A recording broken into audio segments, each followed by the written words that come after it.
If I may make a confession, I don't really like it when Persona uses the same actors for multiple main character roles. Don't get me wrong, it can be fun to bring an actor back for a side character or something. I mean, knowing these two have the same voice actor is just a hoot and a half. But when it comes to main characters, I always really hope they bring in new actors so that we have a chance to grow attached to their performances and associate their voices with a fresh face.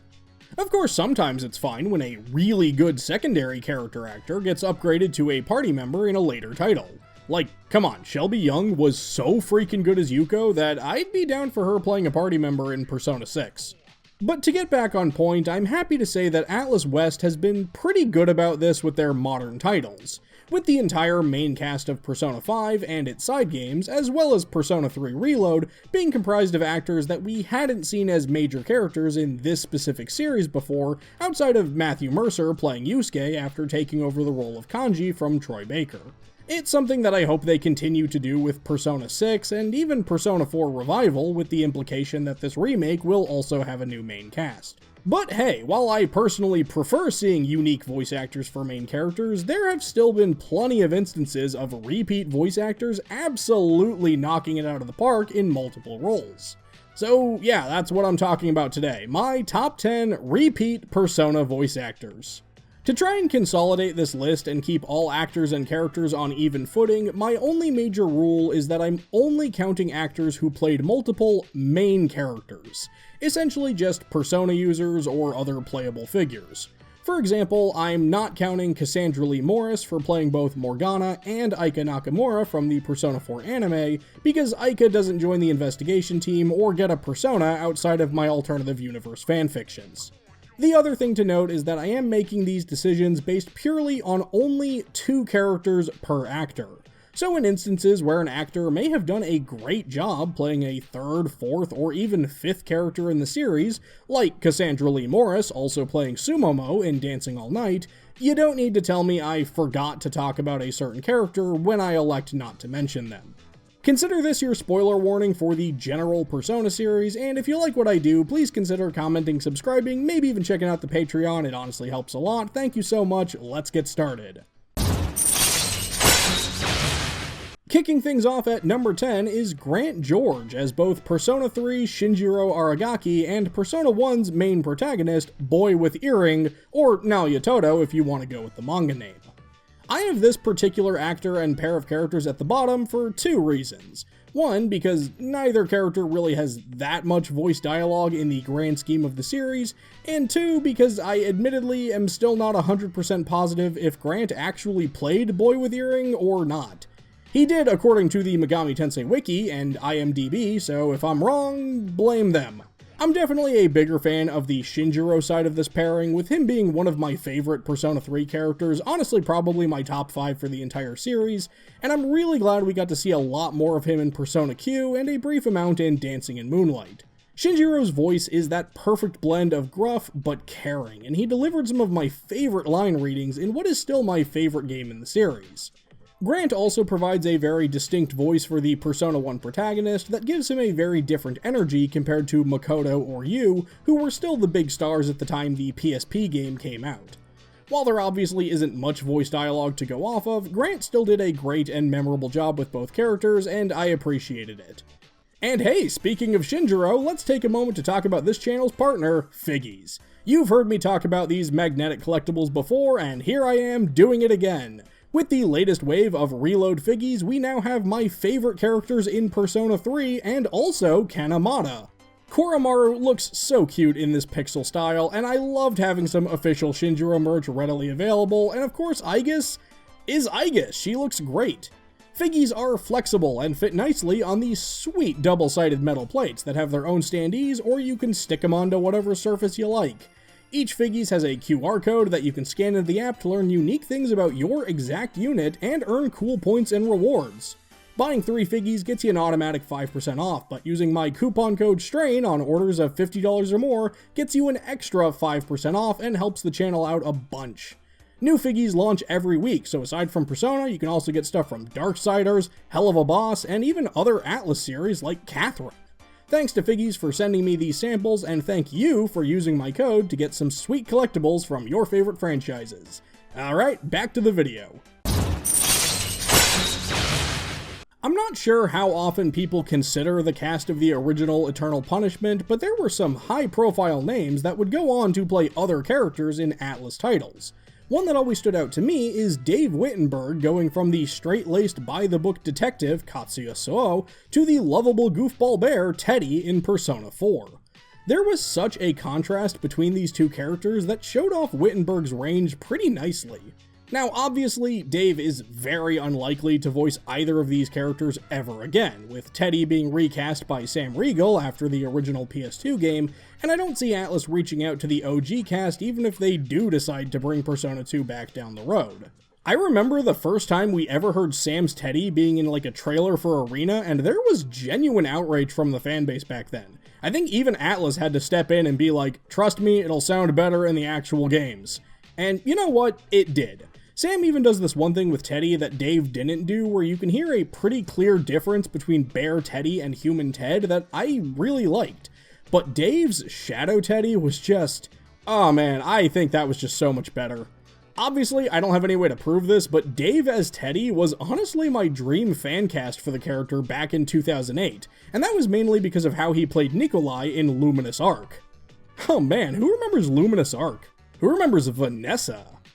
But, oh, right, Dave as Katsuya and Teddie, good work all around, a real blast from the past set of performances that I can still enjoy to this day.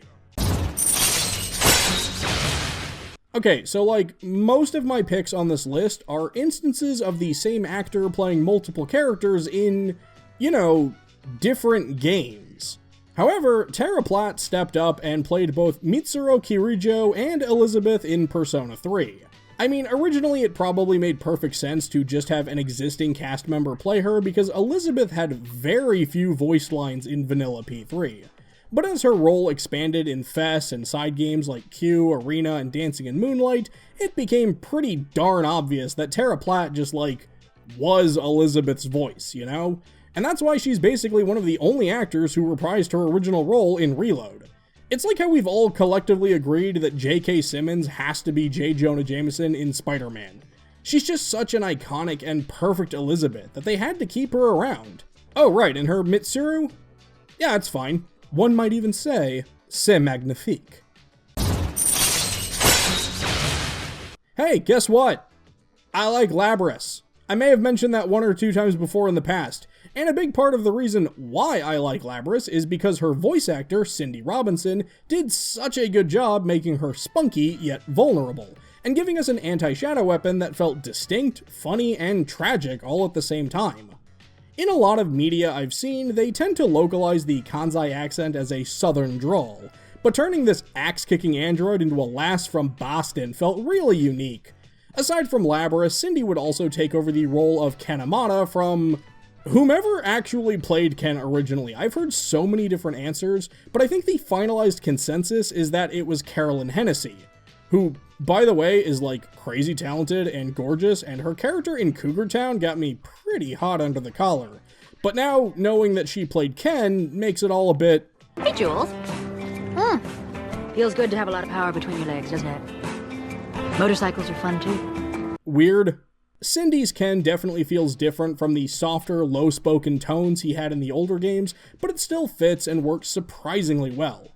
Sometimes I misremember and think that Cindy only played Ken in Ultimax where she was already Labrys, and I just kind of forget that, no, she continued to play him in Persona Q and Dancing in Moonlight, meaning Cindy played half of the pretentious Tenderfoot duo in just as many titles as Carolyn did with Persona 3, FES, and Portable, so yeah, nice job, Cindy. I'll be the first to admit that I'm far less familiar with Japanese voice actors, or seiyus. Every now and then I may stumble upon a name that I recognize, like knowing that Aoi Yuki plays both Futaba Sakura and Aika Nakamura from the Persona 4 anime, but because I prefer to play most games dubbed whenever possible, except for the Like a Dragon series, I just don't have nearly as good of an ear for them. However, both of these Persona characters, at least as of making this video, only have Japanese voices, so their actor is all I know. Nobuhiko Okamoto plays both Shin Kanzato in the anime series Persona Trinity Soul and the unlockable party member Kira Messa Kitasato in Persona 5 The Phantom X. And not even having the best ear for seiyus, I can appreciate the range this dude put into these two performances. Shin was this kind of lovable goofball who helped his friends. おお、本当にマジでできやがってさ、こう頭の中からつうか背中からつうか奥の方からこうズボワーっと。While Kira is 始めるぞ。ハルトゥヤ。くらえ。a bit much, to say the least. I absolutely love the energy of this dude. I really wasn't expecting to have a Persona 5 The Phantom X character on this list, but here we are. Right smack in the middle of our list here is Todd Haberkorn as Sho Minazuki and Sho Minazuki. Okay, let me explain for those of you that didn't play Ultimax. So here you have this character named Sho, who was basically Ikutsuki from Persona 3's secret project. He's a cocky, violent brat with a penchant for bad puns. Part of the experimentation on him was jamming a plume of dusk into him to try and force him to awaken to a persona, which it technically did, but through the formation of a completely different personality that can communicate with him and even take control of his body in certain situations. This calmer, more rational, arguably twisted personality is generally just referred to as Minazuki. So while yes, it's only one body, it makes sense to refer to them as two separate characters, and I like Todd's performance as both of them. I still think it was kinda dumb that so much of this character's backstory and interesting interactions that he has with, well, himself, are relegated to the manga. I think if there'd been an episode Sho in Ultimax like Labrys had in the first arena, he'd be remembered a lot more fondly as an antagonist and Persona character. It also makes me really happy that they didn't have Minazuki played by a different actor, because it makes sense that he'd have the same voice, albeit with very different tones and speaking mannerisms, since it's the same body and thus the same vocal cords. That sounds like it'd be a no-brainer, but I've seen more than enough disappointing body swap cartoons to know that doesn't always occur to people. Going back to what I said about the OG Persona 2 English cast, we have Amanda Wynn Lee as Ulala. Now, Amanda has obviously gone on to play a lot of big names in Megaten, with Argilla in Digital Devil Saga, and amazing Haru in Devil Survivor, which might be my favorite performance she's ever given, and even Oya in Persona 5. But of course her largest role is probably Yukiko Amagi in Persona 4. Amanda is obviously playing very different characters here, but her voice just works so naturally for both of them, with the gruffer spunkiness of Ulala and the sometimes timid, sometimes goofy, sometimes downright threatening nature of Yukiko. I really like her performance in each of these roles, and she's actually one of only a small handful of OG Persona 4 actors to stick with the character, which I do appreciate. If Persona 4 Revival does what Reload did and brings back the old cast to play side characters, I could see Amanda giving us a hilarious take on Kashiwagi. And if you're curious who else I'd bring back from the pre-existing cast as characters in Revival, I just did an entire video on that subject not too long ago, so check that out when you're done here. Something that I really liked in Persona 3 and 4 was them deciding to have the voice actor of the protagonist also voice an important plot character who has a connection to them. Like how in both Japanese and English, Akira Ishida, Yuri Lowenthal, and Alex Lee all voiced both Makoto and Ryoji in their respective games. And hey, side tangent, but like, why didn't they do this with 5? Maybe the argument is like, oh, because they play both Ren and Joker, but I don't know, I was kind of sad to see that gone. However, the one that I think was handled the absolute best is of course in Persona 4 with Johnny Young Bosch as both Yu Narukami and Toru Adachi. The story does a great job of setting these two up as different results of similar circumstances, and they have a fantastic connection. I've gone on record saying that the Jester to Lust Social Link event is my favorite scene in the entire series. So yeah, Johnny does a great job with both characters. It is kinda funny to see how he slightly changed Adachi's voice in Ultimax to further differentiate them, since now they had to interact with each other a bit more, but it still works really well, and he did a great job voicing them both. I think Johnny's performance is one of the main reasons some people still think of Adachi as one of the best antagonists in the series. Though, funny side note, Yu and Adachi having the same actor is only an English thing. In the Japanese version, Yu shares his voice actor with the gas station attendant. And also played Toma in Trinity Soul, if, you know, anyone actually cares about that. At our number 2 spot, we have the best instance of a Persona 3 protagonist who also played a beloved Persona 4 character. That's right, it's none other than Laura Bailey playing both Kotone Shiomi in Persona 3 Portable and Rise Kujikawa in Persona 4. While Laura's Rise is bubbly and over the top, which makes her an iconic character, I actually enjoy a lot of Rise's dialogue as the support character. Her Kotone feels a lot more grounded, and despite the character not having a lot of voice dialogue, I really enjoyed the more subtle performance we got to see from Bailey with Kotone. It would have been really cool if we'd gotten to hear her give a much more fleshed out performance with the protagonist if Persona Q2 had gotten dubbed, but of course there's no guarantee that Laura would have played her in that game anyways. And finally, my number 1 pick is the one I feel like I actually have the least to say about. Troy Baker played both Kanji Tatsumi in Persona 4 and Eikichi Mishina in Persona 2 Innocent Sin, and do you really need me to sit here and explain that Troy Baker is a fantastic voice actor? Harrison Ford has already said how great Troy Baker is. Not only is he an amazing actor, but Kanji and Eikichi are literally my second and first favorite characters in the entire series respectively. You've got characters I adore, well voiced by an insanely skilled actor. Yeah, I'm gonna rank that pretty darn high. Kanji would eventually be voiced by Matthew Mercer, who did a fantastic job. Almost too fantastic, actually. Sometimes I have to double check which games are Troy and which ones are Matt. But yeah, that's my number 1 instance of a voice actor playing 2 major characters in the Persona series. And those are my top 10 picks. What did you all think about some of these choices? Do you agree or disagree with any of them? Are there any characters where you think a repeating voice actor did more harm than good? Did I leave any repeat voice actors off this list that you think should have been here? I know quite a few of them that almost made the cut, so I'm down to hear your top choices as well and why you'd go for them. Thank you for watching the video. I had a lot of fun with this topic, and I will see you next time. So until then, take care.